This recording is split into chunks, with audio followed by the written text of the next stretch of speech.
Lorsque le fils d'Emilia, Rocco, s'est enfin marié, elle a commencé à évoquer son désir d'avoir des petits-enfants.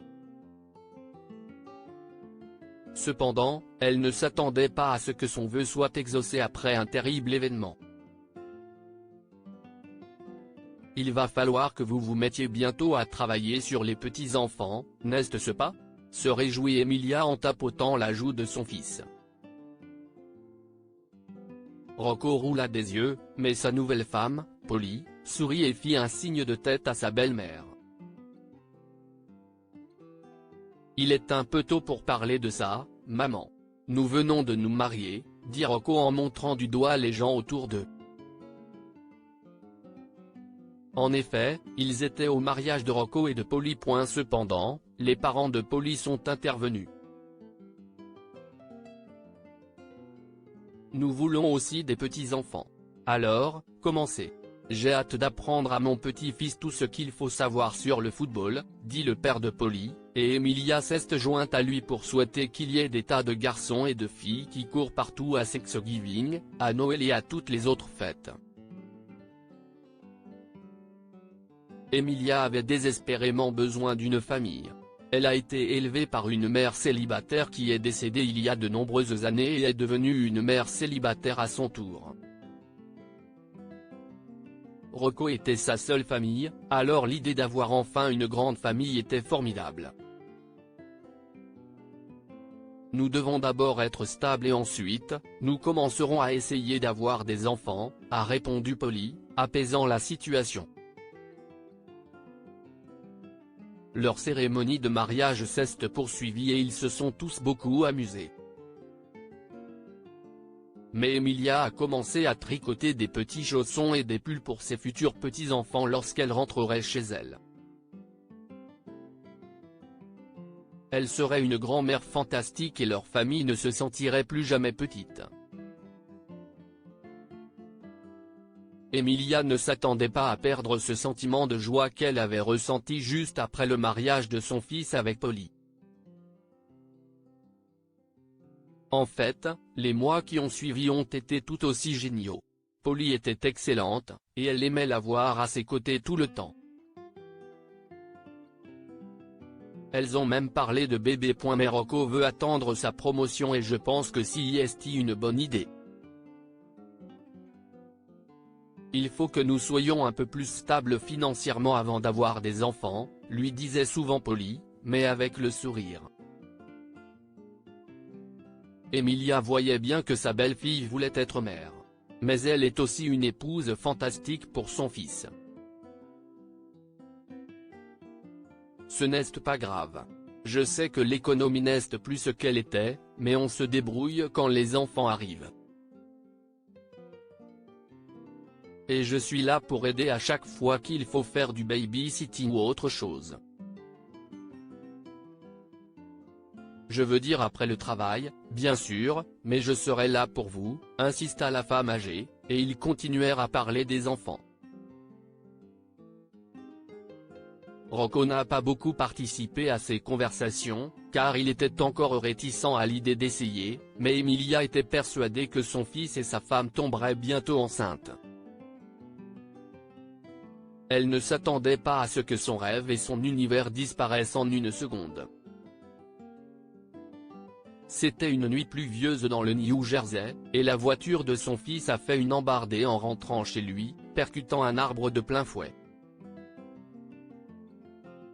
Heureusement, d'autres conducteurs se sont arrêtés et ont appelé le 911.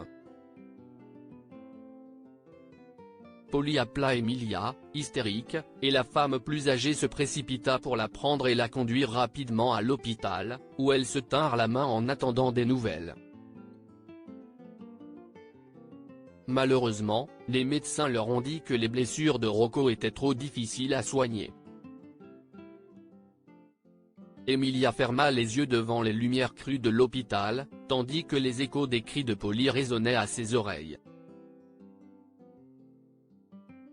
Elles ont pleuré ensemble dans cette salle d'attente pendant ce qui leur a semblé être une éternité, mais qui a duré moins d'une heure. Les parents de Polly étaient en route car ils étaient en vacances ailleurs. Finalement, les sanglots désespérés de Polly cessèrent, et elle se tourna vers Emilia avec un sourire au cœur brisé, ce qui déconcerta la femme plus âgée. « Pourquoi pleures-tu et souris-tu, ma chère ?» demanda Emilia, consternée. « Nous allions te le dire ce week-end. » Polly commença et se racla la gorge. « Je suis enceinte. » Les sourcils d'Emilia se haussèrent, son cœur s'emballa et se brisa à nouveau. C'était son rêve, le petit enfant qu'elle leur demandait depuis longtemps. Mais ce n'est pas ce qu'elle voulait. Finalement, les sanglots désespérés de Polly cessèrent et elle se tourna vers Emilia avec un sourire navré, ce qui déconcerta la femme âgée. « Pourquoi pleures-tu et souris-tu, ma chérie ?» se demanda Emilia, consternée. « Nous allions te le dire ce week-end, » commença Polly avant de se racler la gorge. « Je suis enceinte. » Les sourcils d'Emilia se haussèrent, son cœur s'emballa et se brisa à nouveau. C'était son rêve, le petit enfant qu'elle leur demandait depuis longtemps. Mais ce n'est pas ce qu'elle voulait. Quoi qu'il en soit, ce moment ne la touchait pas. Elle a levé les bras et a serré Polly contre sa poitrine. La jeune veuve a recommencé à sangloter et à dire combien il serait difficile d'élever son enfant sans l'amour de sa vie. Mais Emilia a répété ses promesses. Je serai à tes côtés à chaque étape. Tu ne seras jamais seule dans ce monde. Tes parents seront aussi là. Ce bébé sera aimé comme un fou, et nous lui parlerons de son père, a déclaré Emilia, ses larmes coulant à flots. Quelques mois plus tard, Polly a donné naissance à un garçon. Rocco Jr., un bébé adoré par tous ses grands-parents et la famille élargie de Polly. Emilia s'émerveillait souvent de voir à quel point il ressemblait à son défunt fils, mais il avait aussi sa propre personnalité.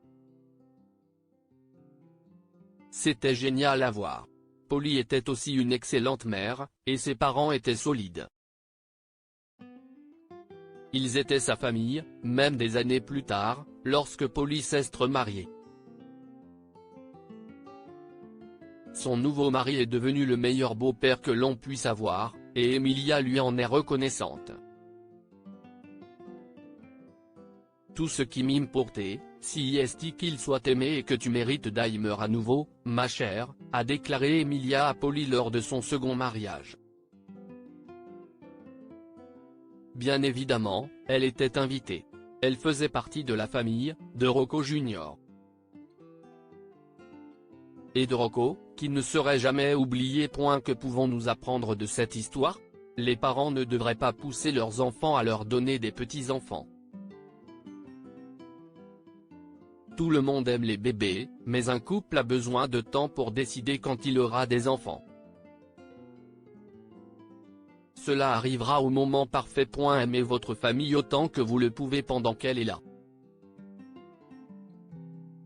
On ne sait jamais ce qui peut arriver, alors aimez inconditionnellement, aidez les autres quand vous le pouvez et profitez de chaque instant. Partagez cette histoire avec vos amis. Elle pourrait égayer leur journée et les inspirer.